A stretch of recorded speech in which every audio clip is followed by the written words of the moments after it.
Hello అందరికీ welcome to my morning routine. Very good morning అందరికీ. ఏం టిఫిన్ చేశారు, తిన్నారా లేదా కామెంట్ చేయండి. మొత్తానికి డిఎస్సి సిలబస్ అయితే నిన్న రిలీజ్ చేశారండి. పెద్దగా డిఫరెన్స్ ఏం లేదు. పర్స్పెక్టివ్ ఇన్ ఎడ్యుకేషన్ ఇంకా జనరల్ స్టడీస్లో జనరల్ సైన్స్లో కొంచెం ఒక టాపిక్ కొంచెం డిఫరెంట్గా ఉంది అంతే. అప్ టు 9th వరకు పాత 2023-24 న్యూ సిలబస్ చదవాలి.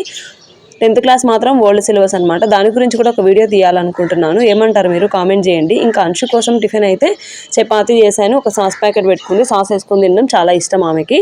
పొద్దున్నే లేవడం ఎంత కష్టంగా ఉందంటే చలి బాగా ఎక్కువైపోతుంది జార్ఖండ్లో. ఇంకా పాప ఎలా లేస్తుందో ఏమో అనిపిస్తుంది. మా చిన్నదైతే ఇంకా లేవలేదు.